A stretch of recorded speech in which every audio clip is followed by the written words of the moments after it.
I'm Heather Registers-Abenden, the Adult Programming Coordinator for the Central Arkansas Library System. Now until Maine reopens, which I don't know when that is, so don't ask me, we will be presenting Legacies and Lunch from UA Little Rock Downtown, which is this space you're in now, if you're here in person. And I want to always thank Marta and Emily for giving us a home for this program while the main library is being renovated. If you want to sign up for our email list, although I think looking out in the crowd, most of you are on our email list, but if you'd like to sign up or sign a friend up, you can go to the kiosk in the back and sign up a friend. Go to the kiosk in the back, you can sign up there, or you can also, we have this on the QR code? Maybe not. We got it all, okay. There's a QR code back there too that you can use as well. It's at the cookie table. And if you haven't gotten your cookie, go get your cookie. If you parked in our parking garage, which is actually above us, you can get your parking validated across the street at the mini main library. Or I brought some stickers. Okay, or we have stickers today as well. There's been a debate on whether we would have stickers or not, so we got stickers.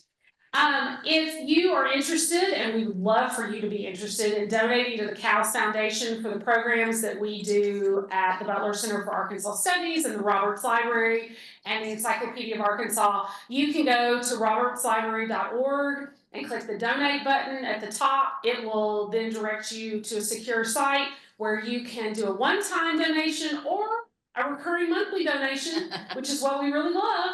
So please go to Roberts Library or encyclopediaofarkansas.net to make a donation.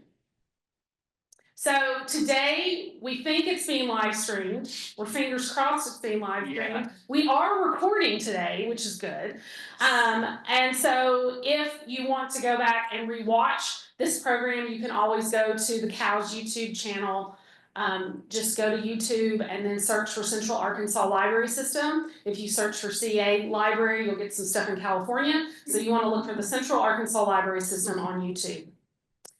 So after the program, the panelists will answer questions from the in-person audience as well as from the audience on Zoom. So if you're on Zoom, you'll just type your questions into the chat box. Obviously here in person, you'll raise your hand. I'll bring you the microphone. You'll ask your question. And for everybody in person, if you will please silence your cell phones. So today we are joined by Wiegand, I hope I pronounced that right, who is the F. William Summers Professor Emeritus of Library and Information Studies at Florida State University.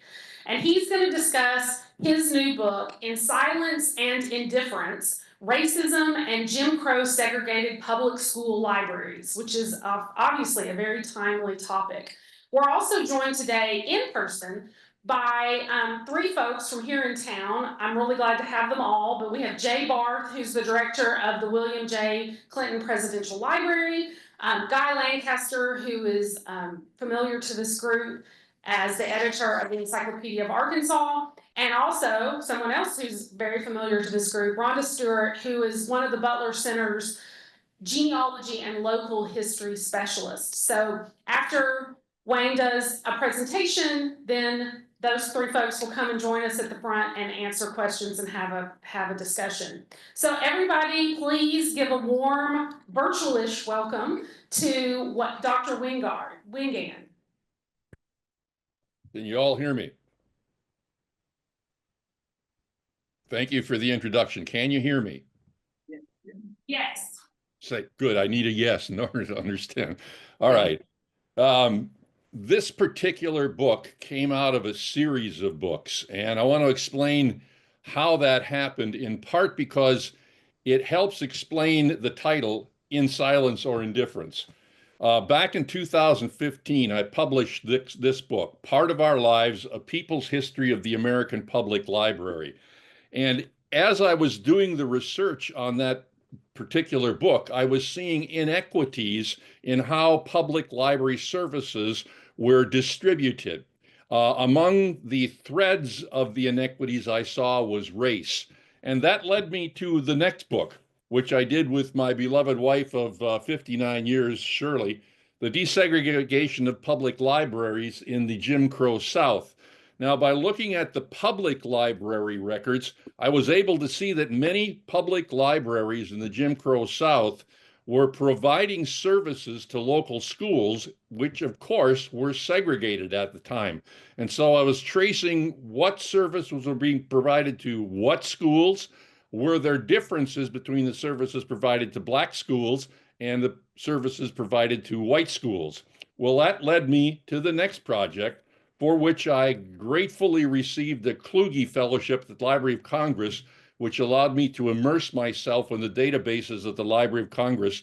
I've always told my wife that when I expire, I want her to cremate me and throw my ashes into a book and then donate it to the Library of Congress so I can be with my friends in perpetuity. Well, during that particular fellowship, I did the research for this book, American Public School Librarianship, A History. And it became obvious to me that as I was researching, particularly in areas of race, the nation's library community was entirely ignoring the whole issue of civil rights between 1954 and 1974. I chose 74 because that's the year that Nixon resigned and government changed a little bit thereafter. But there was no editorial comment on Brown versus the Board of Education until 1958. Many of you are too young to remember some of these staple index tools in American library services. But for example, Reader's Guide to Periodical Literature, which the H.W. Wilson Company started in 1901. Reader's Guide to Periodical Literature did not index a Black magazine until 1958. So you take the fact that the Reader's Guide to Periodical Literature and its child called the Abridged Reader's Guide to Periodical Literature, which was in most school libraries, public school libraries, well into the 1980s. The fact that they did not index a Black periodical, in effect, deprived Black students of seeing themselves in some of the major staple American bibliographic tools that the nation's library community was created. So that led me to this one, which you see on your screen, In Silence or Indifference, Racism and Public School Libraries in the Jim Crow South. I was absolutely amazed at how leaders in the nation's library community sidestepped the whole issue of racism and the humiliations that were being experienced by Black school librarians between 1954 and 1974. Not only did the nation's library community walk away from any kind of public discussion of this subject, they literally buried it in any kind of analysis of school library history. For example, there is a dictionary of youth services librarianship that came out in the early part of this century. And among the 90 or so youth services and school library leaders of the 20th century that it covered, only one person addressed the issue of race, yet a number of the individuals covered as subjects were in charge of segregated public school library systems or segregated state school library systems. The fact that there was no comment on it is what I call, we've created an information silo. And because of that information silo, we come up with statements like, which I'm going to just read this statement for you. This is an official American Library Association public release. For more than 140 years, the ALA has been the trusted voice of academic, public, school, government, and special libraries, advocating for the profession and the library's role in enhancing learning and ensuring access to information for all. Now, that statement is only possible if you don't have a detailed knowledge of the history of librarianship. I've been doing American library history research for nearly half a century now, and I can point to a number of cases in which this statement is historically inaccurate. So a reason I published this book at this time is the American Association of School Librarians is coming up on its 75th anniversary in 2025, and the American Library Association is coming up on its 150th anniversary in 2026. And I think it is essential that we have a discussion about the issues of race in our history that we have been ignoring for 150 years. End of comments. Tony by Jay Rhonda.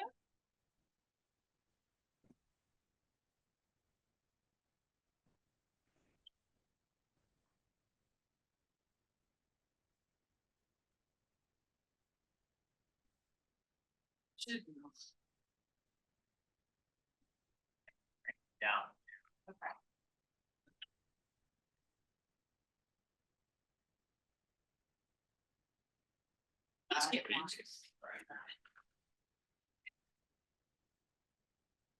Okay, Wayne, everybody is assembled. Let's go.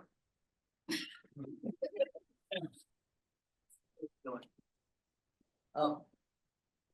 Wayne, I want Yes. to say thank you for putting this book, over there too. Thank you for putting this book together. Because there's so much familiarity in it for me. I am a child that is a bridge between segregation and integration. So as I was reading your book, there are several instances when I was like, oh, I remember a conversation in the beauty shop like this when I was like 8 or 9 years old. Or I remember this at a certain age. And throughout my lifetime, there were things I can relate to in your book that stood out with me. And I'm like, he just put it together in a user-friendly format. But this is something I had already known, already knew because of discussions in my community and in my home about what was going on in the real world of academics. So thank you.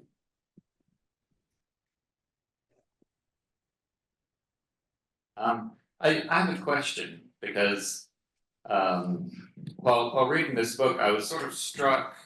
You talk a lot about how a white-dominated American Library Association failed to notice, failed to do any action about issues of race and segregation, and it made me think that there's a little bit of a paradox at the heart of librarianship, that libraries are centers of disseminations of knowledge, but knowledge and literacy have still have an elite aura about them. So the library is public, but only if the public conforms to the ways of being in a library, which is silent and respectful. So a librarian has a job that partly consists of imposing quiet and demanding adherence to the rules, a respect for order, and might this make librarians sort of automatically weary or wary of engaging in potential disorder? Oh, absolutely. There's a contrast between the myths that the nation's library community has assembled around itself and the historical reality, which is what you're pointing to directly. There are limitations to what librarians can do on the firing line if they hope to keep their budgets coming in at the levels they have in previous years. For us to say, however, that for 140 years we've been doing this particular form of service is historically inaccurate. So I understand what librarians meet on the firing line. I mean, when many of the black school librarians had to compromise so many of their principles just to retain their job between 1954 and 1974. And I fully understand that. But I also wonder why the American Library Association and all state library associations, and there were a number of school library associations within states, never spoke to the issue at all.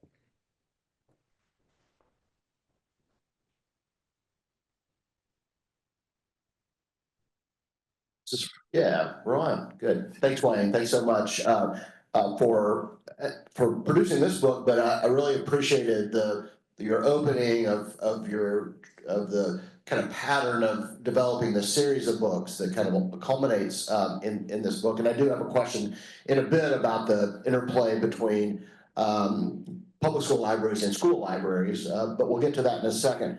The most, I mean, there were several, you know, fascinating moments and vignettes through the book.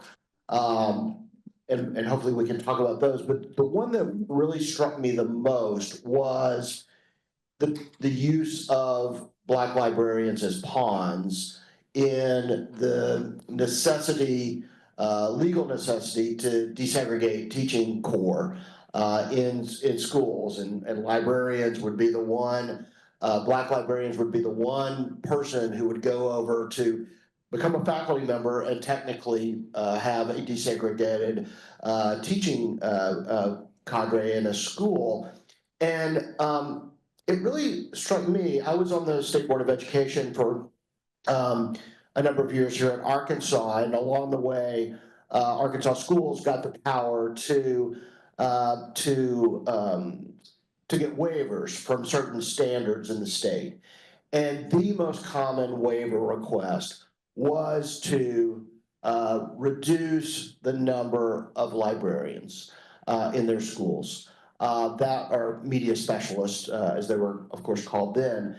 And it really struck me about whether the kind of a core disrespect for the library profession was really emerged during this era. And it may be that some of your previous work about kind of the history of librarianship may suggest that it was even there before, but I'm wondering in schools whether you think that librarians were deemed to be a respected position, or whether in this era it became the way, whether there was a kind of promotion of disrespect that came with that, because as you know, librarians don't have the same kind of personal day-to-day interaction with students, and so it became a safer way to desegregate these schools. I'd just love you to grapple with that whole issue a bit more, because I thought it was one of the most telling and interesting parts of your story.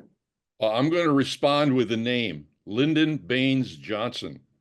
When he crafted his war on poverty programs, he dumped millions of dollars into several programs, one of which was authorized by the Elementary and Secondary Education Act. And that particular act had a title that rendered hundreds of millions of dollars for school libraries. When Johnson came up through the Texas school system, he was in poor schools all the time. So when he signed the ESEA, it was at the rural school where he was a grade school student. Now, all of a sudden, the American school library community had millions of dollars to spend.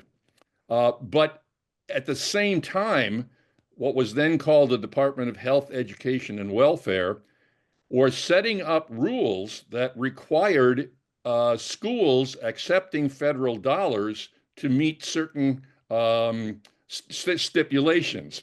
And among those, as they sort of evolved over the year or two or three or four, I should tell you, that ESEA quadrupled the average size of the grade and high school selection. You can see the impact. It at least doubled the number of school libraries that were opened up in the 1960s in the United States. So the school library community was swimming in money that they had never experienced before, and they did not want to disturb that influx of money.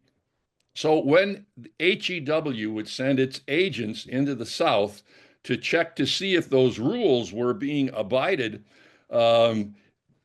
the white educational system looked for ways that they could avoid integrating at the same time that they wouldn't threaten the money flow from the federal government. And so shifting Black school librarians from primarily Black schools to white schools was one way that they did it. They could then declare that their faculties were quote unquote integrated and still qualify for the federal dollars that were coming in. Now, was this the time that they were disrespected? I would say at excuse me, I got a cough. I would say at this particular time, know that they were respected quite well. It was in the era after. I'll just pick out 1974. I could have picked out 1972 and made a case for it, or 1976 and made a case for it.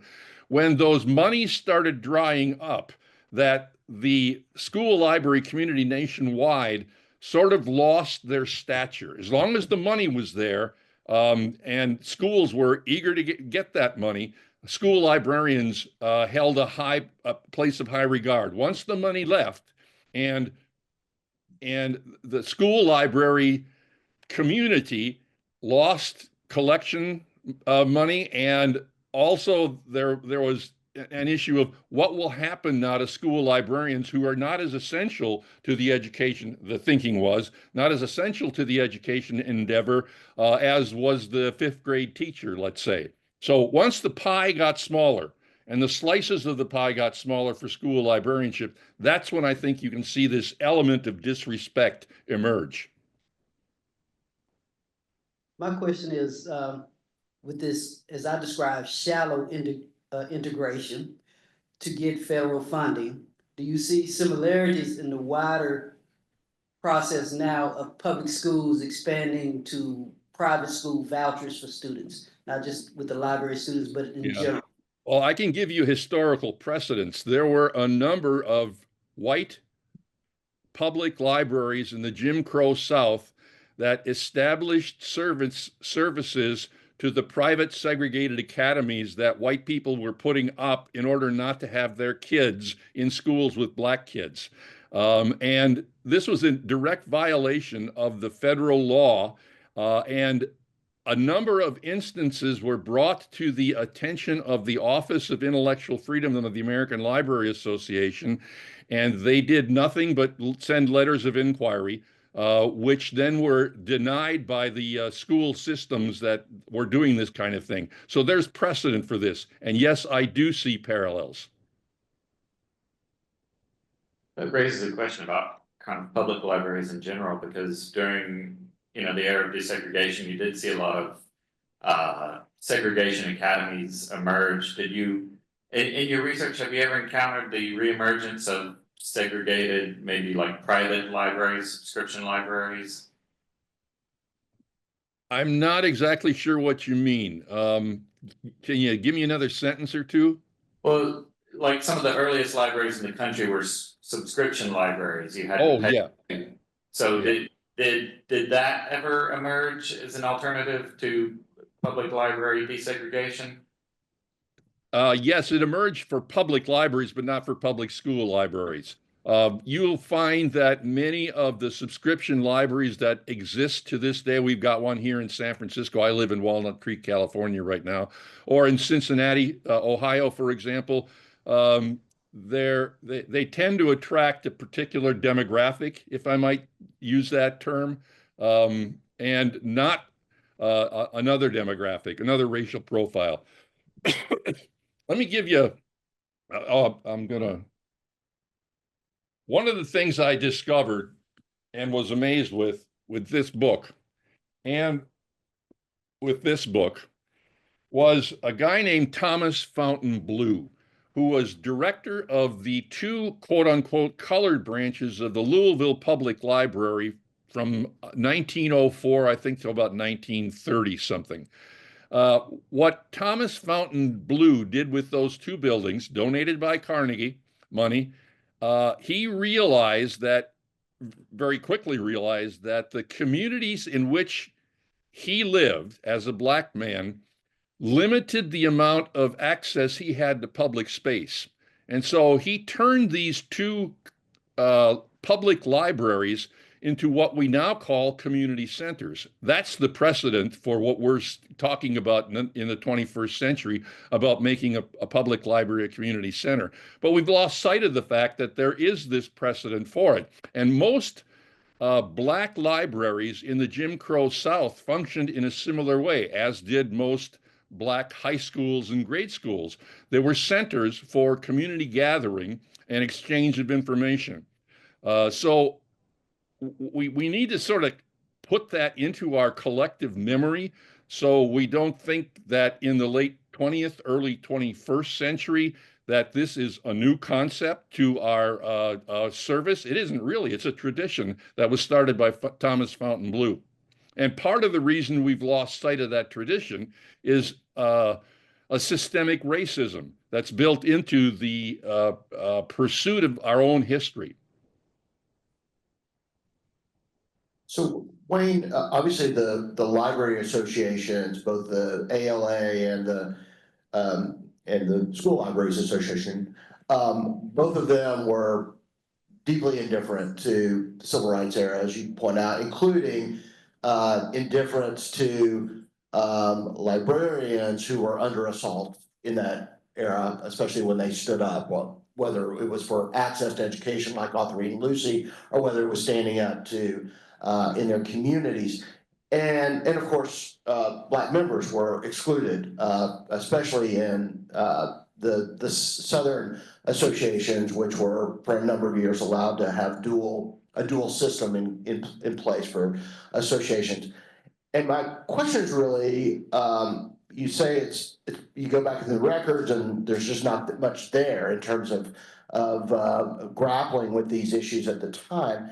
And my question is whether you see that some current grappling with the failings of the past are taking place in those associations, and to what degree do you think that's taking place? Do you think it needs to happen more? How might that look for those associations as they come up on these big anniversaries?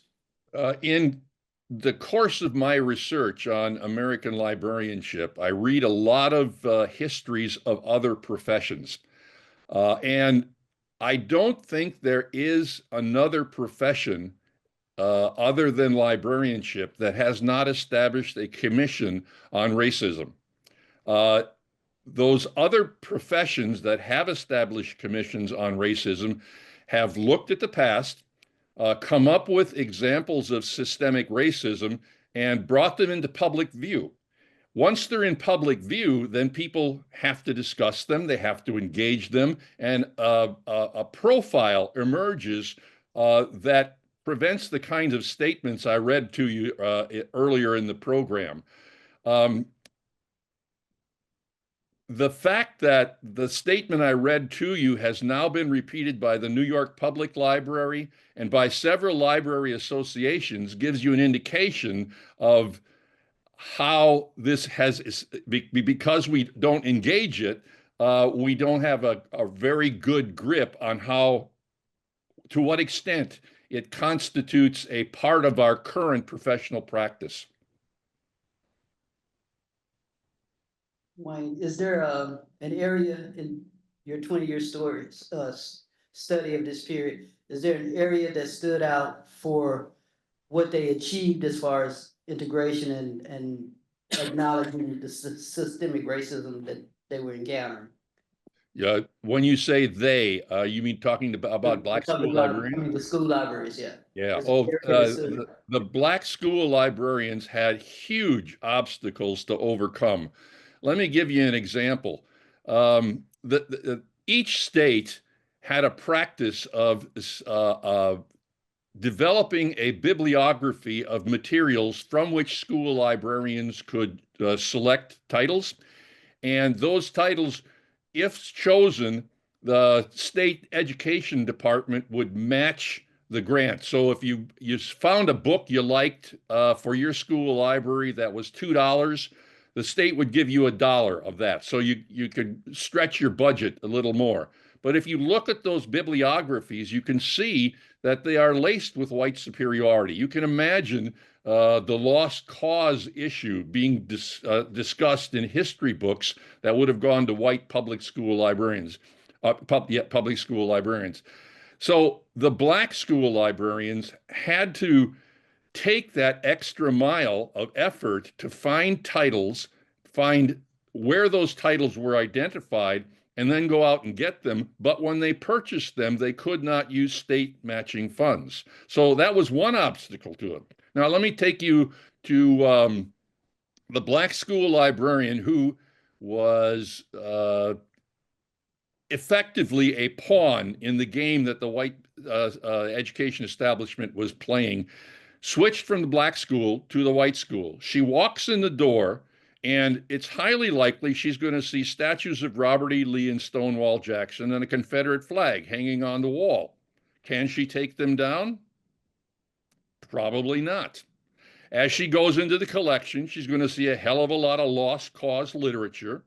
And in states like Mississippi and Alabama, where you actually had state departments of education running programs with titles like, "Why is States' Rights the Best Thing for Us?" and then offering honoraria for the best essays, you can bet your bottom dollar that those materials would find their way into white public school libraries. And that's what the black school librarians would meet when they got into white school libraries. Then, of course, there were the people who came in. Black school librarians were sometimes told they had to use student restrooms, could not come into the faculty lounges, could not eat in the cafeteria with the white fellow faculty members. When they're carrying out their duties, someone would come into the library and assume that the black school librarian was an assistant and ask, where was the chief school librarian? So all of those humiliations and that racism that existed were never really processed into the profession's collective memory. So let me read I was absolutely so impressed that I did this dedication to them. To a generation of black school librarians whose profession treated them with silence or indifference. That pretty much sums up what my historical findings were.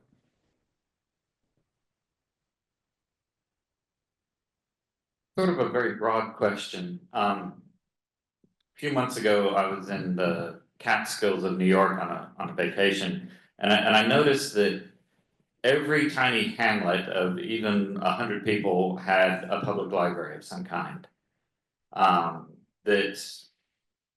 it was, it's a very white part of the country, and you see in these whiter parts of the country's investment in public infrastructure like that, that you don't see here in the South. I mean, even in whiter parts of the community, you don't see the same public investment. That, like, the South is notorious for not investing in public infrastructure, especially intellectual infrastructure. We didn't have a publicly funded university in Arkansas until the 1870s. And I think Michigan, which became a state the same year we did, had one even in their territorial period. So I wonder how much of the sort of culture of American librarianship is that more focus upon libraries is placed in wider parts of the country, and parts of the country that invest in that sort of infrastructure. Yeah, I'm going to respond with one word: share. I was born and raised in a white culture in Wisconsin, and it's sharing with my fellow white people in Wisconsin seemed like a natural thing to do. But as I look at the history of the South, particularly from my angle as libraries, there was not a willingness on the part of the people who were in power to share. And the people who were in power were whites, and the people who were out of power were blacks, among other racial groups. And so the willingness to share just doesn't exist as it does in a more homogeneous racial community. This was very obvious in tracing the amount of money that state governments would allocate for white schools versus black schools. And irony is, come the 1950s, when Brown versus the Board of Education decision came down, some of the more racist state governments said, we really ought to work on equal. Let's keep it separate, but let's put some more money into equal. And what they discovered was that their tax base could not support could not support two systems, one black and one white, without the white system suffering. So I would trace it. There are a whole bunch of threads that run through the historical narrative of any particular region of the country, but one of the most prominent, wherever you go, is racial. My question is, in your book, you mentioned when they did actually start folding the two schools together for integration, that the black schools often lost images that they had, like their mascots and whatnot. Why was that important to include in this book? Well, again, it goes back to that community center concept. Black people in the South had less public space to which they could have access. And even among the public spaces, zoos, swimming pools, they were restricted to 1 day a week or something like that. So I'm trying to come back to when a black school, a number of black schools were brand new buildings in the late 1950s and the early 1960s. And that was because the white governments wanted to help those schools become more equal to white schools. But then when the war on poverty and civil rights era of the 1960s came down, it was easier for the white school education establishment to either close the almost brand new black school and run the black students to the white school because the parents of the white students didn't want to send their white students to that brand new black school. And so, or they would take that brand new white black high school and turn it into an integrated middle school and switch the students from the black high school to the white formerly white high school, where white students were bleeding into the segregated academy. So all of this is in the mix of forces that's going on at that time. You begin to do this in the epilogue a bit in terms of thinking about the legacy of this period and periods before when it came to race and librarianship on our lives today and what libraries look like and what communities look like as a result. Could you grapple a little bit more with the way in which this period's legacy kind of remains with us? Well, I'd like it to become part of our collective memory so we don't make those kinds of statements that I quoted before. But there are elements of racism in our library practice. There's a group of intellectuals in librarianship. They're sometimes referred to in a rather negative way as woke librarians or the woke librarianship. What they're trying to do is identify strains of isms that run through our library practice. And there's a resistance in our library practice to discuss those isms. As I say in the catalog, or in the epilogue, excuse me, when I finished the book, I sent a letter of inquiry to the American Library Association publishing division saying, would you be interested in publishing it? And I offered to send them a book proposal. And the response was, no, it doesn't meet our publishing needs. I kind of anticipated that was what was going to happen because from my perspective, the nation's library community does not like to analyze its warts. It generally likes to celebrate its halos.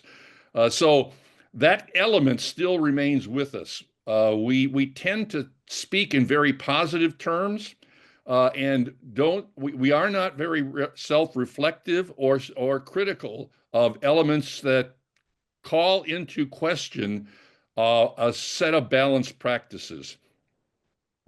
Yeah, I think you make the case that, I mean, for those generations through the early 1970s, there was a lot of wokeness. It was just a different kind of awakening, right? It was a wokeness kind of grounded in white supremacy.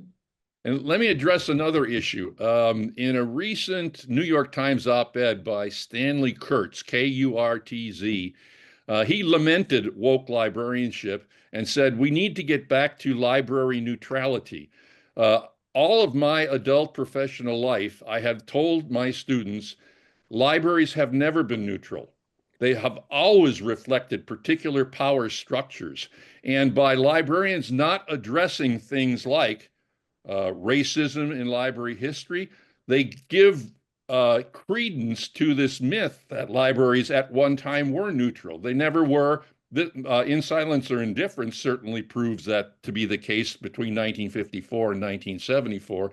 So without that kind of historical understanding, these myths become possible, and then they get repeated again and again.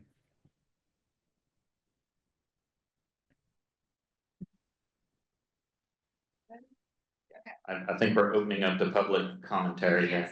Yeah. Commentary, I just want to make sure we're done with everybody's questions. Do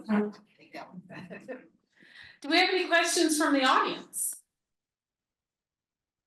Before we get to questions, I just want to say I'm a really happy guy. I've been delighted with my career in American library history. It's been a lot of fun for me, even though sometimes I focus on the warts of our history rather than the halos. I've got one more project left in me. I'm 78 years old. I'm going to do the history of the San Francisco Public Library, which celebrates its 150th anniversary in 2029. So go ahead, questions. Thank you all for a really interesting discussion. I wonder, sir, if you looked at the Rosenwald schools as an alternative in librarianship. Yes, I have a section of a chapter in the book on the Rosenwald schools, which demonstrates statistically that the Rosenwald funds increased Black student access to library materials. And most of the white establishment Jim Crow South states didn't mind Rosenwald coming down into the South and doing this because it didn't threaten the power structure. So yes, Rosenwald needs to be thanked by the American library community for the contributions it made to Black kids in the 1930s. Other questions from the audience? So Wayne, Yeah. well, on the next question, your latest project, your project on San Francisco, it kind of makes me think. I was reading this book and seeing a lot of really good projects here at the community level or at the state level in terms of doing a deeper dive into this topic. And from a historiographical perspective, what are the ways in which you might go about that kind of local history? If you want to do a deep dive into what the school libraries look like in this community, for instance, what would be the kind of sources you would use, kind of based on where have you found the most rich resources in terms of this kind of historical research? And that again goes to the issue of how the nation's library community ignored this particular subject. I got very little information out of the library literature in researching In Silence or Indifference. Where I did get a lot of information, I got a cough again, sorry.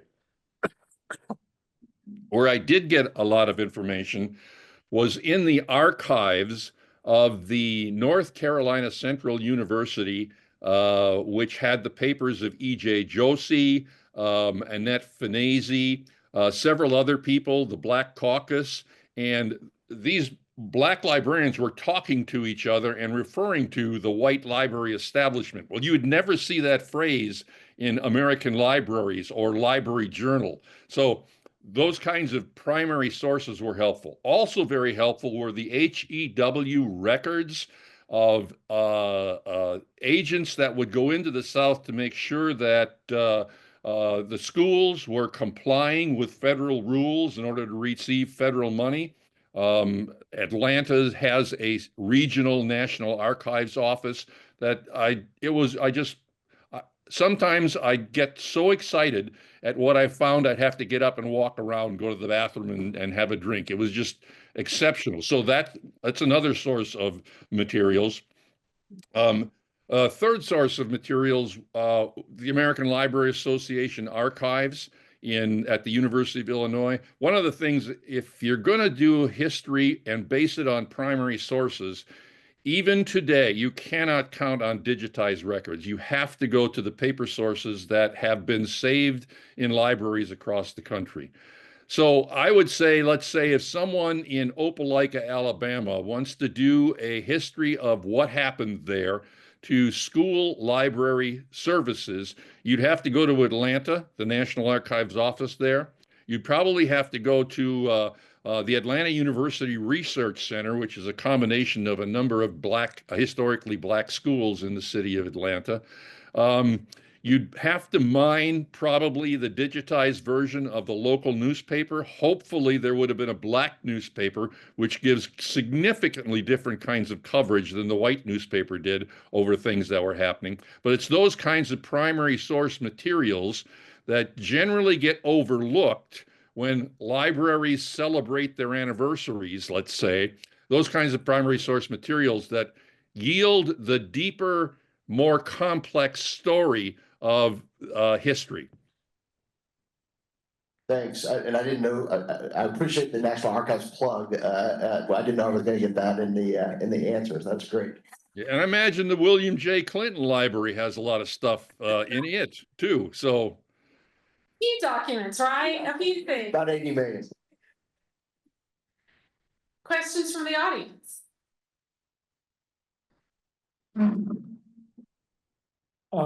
Currently in Arkansas, we have boards that oversee libraries, both at the state level and the county levels. As history has progressed, we've had people come onto those boards that want to limit the freedom of librarians to choose books that they think would be appropriate for that time period and for the people in their customer base. Could you comment on the effects of those boards and the restrictions they're having now on the library community?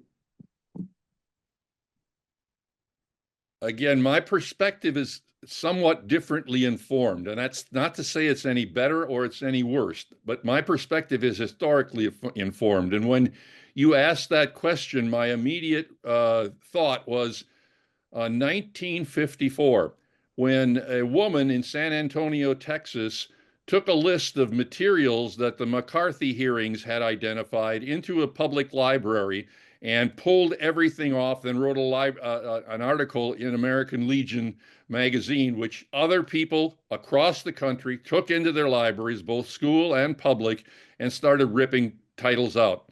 This is not something new. This is something that has happened again and again and again. And with a deeper understanding of history, we can deal with these issues, I think, in a better way. Less panicked, if you will.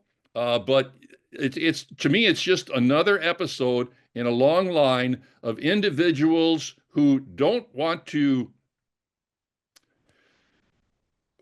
perpetuate a particular kind of indoctrination rather than prevent a particular kind of indoctrination. Any other questions from the audience?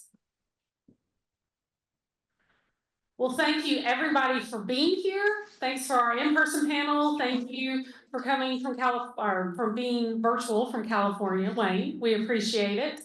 I do have a few, y'all just sit still for just a second. I do have a few comments if I can unlock my phone.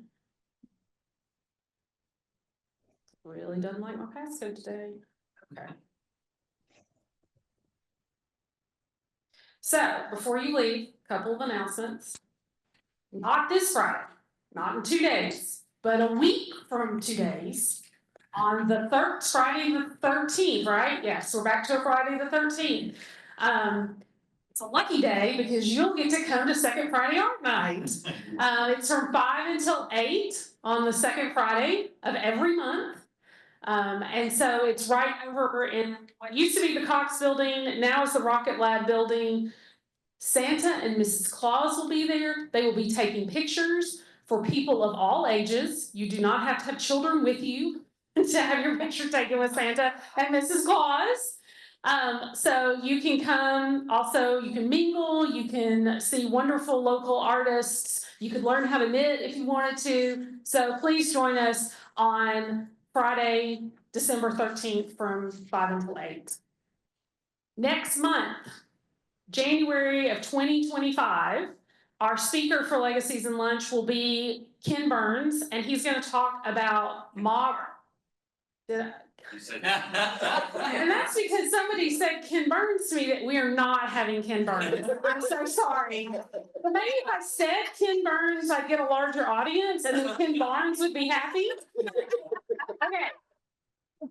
Kenneth Barnes, the university professor from here in Arkansas, not the documentary film producer, will be talking, thank you guys, for about mob rule and the Ozarks. This is really a way to go out, right? Mob rule in the Ozarks, the M&NA Railroad strike, 1921 to 1923. So you're gonna need to mark your calendars because it's not the first Wednesday of the month. Occasionally this happens. So on Wednesday, January 8th at noon in this space, that's when Ken Barnes will be speaking about mob rule in the Ozarks. So please join us then. Thank you everyone for being here. And oh, one more thing, I'm sorry. That's okay. I just wanted to say that Santa and Mrs. Claus will also take pictures of you and your dog. Okay, I didn't know if that was gonna be a thing. So you, your dog, your children, your grandchildren, anybody who comes in can get their picture. Anything that comes in can get their picture taken with Santa and Mrs. Claus. Equal opportunity there. So thank you, everybody. Have a great day.